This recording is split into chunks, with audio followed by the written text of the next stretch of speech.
This is the Springfield log cabin.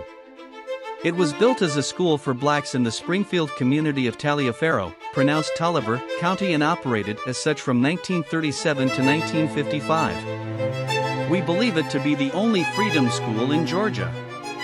With the money awarded to us from the National Trust for Historic Preservation telling the full history grant, we hired Joseph Smith of Art Collab in Athens, Georgia, to complete a structured assessment, which was completed on April 25, 2023.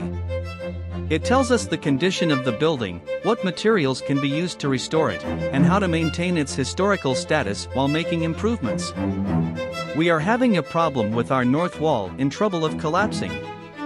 With that in mind, we will focus on it first, with our funding efforts centered on seeking funds to complete the building from foundation to roof in sections.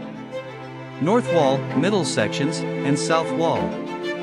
We have completed an investment policy so that we can invest your donations to be able to sustain this building for eternity. Thank you, and God bless you.